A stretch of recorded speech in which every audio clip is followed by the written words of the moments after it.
Welcome to the ক্রীড়ার দুনিয়া। তো বন্ধুরা, আজকে আমরা কথা বলতে যাচ্ছি আমাদের হাথুরু সিংহকে নিয়ে। এই হাথুরু সিংহকে নিয়ে ভাই অনেক কথা আছে। কেউ হাথুরু সিংহের সুনাম করে তো কেউ দুর্নাম করে। বন্ধুরা, আমাদের কয়েকজন কল্ড ক্রিকেট বিশ্লেষক আছেন যারা হাথুরু সিংহের পেছনে লেগে গিয়েছেন।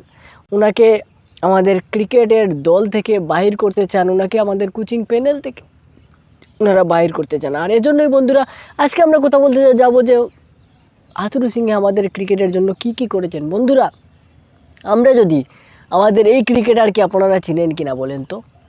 হ্যাঁ, এক নামে চিনেন আপনারা। শুধু আপনারা নয়, ইন্ডিয়াতে বলেন, ক্রিকেটে বলেন, ক্রিকেট যেখানে আছে সেখানে এই বালকটাকে সবাই চেনে। আর এই চেনার অন্যতম কারণ কে জানেন বন্ধুরা? চন্দিকা হাথুরু সিংহে। তো মুস্তাফিজের কাহিনীটা আপনাদেরকে বলি।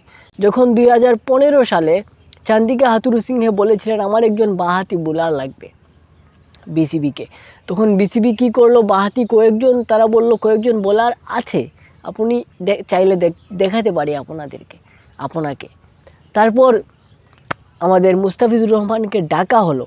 মুস্তাফিজ আসলেন এবং এসেই উনি ভাই কোচের মন জয় করে নিলেন। এবং হাথুরু সিংহে কতটা ইম্পর্ট্যান্ট আমাদের ক্রিকেটের জন্য। যদি হাথুরু সিংহে একটুও ভুল করতেন চিনতে মুস্তাফিজুর রহমানকে, তাহলে আজকে আমরা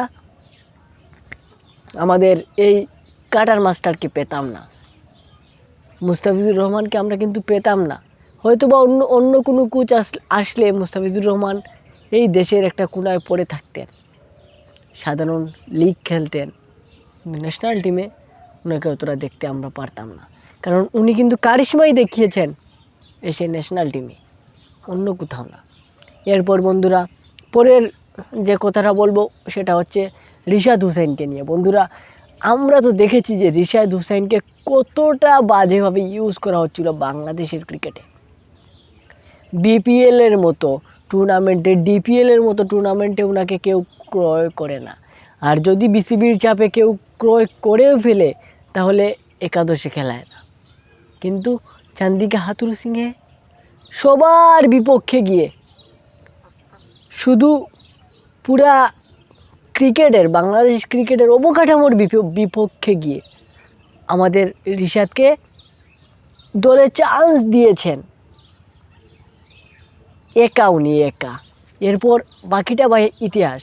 আমরা দেখেছি রিশাদ হোসেন কীভাবে পারফরমেন্স করে গিয়েছে, কীভাবে বিশ্বকাপে one of the best bowler হয়ে দেখিয়েছে বাংলাদেশের, এবং এখন বিগ ব্যাশেও ডাক পেয়ে গিয়েছে।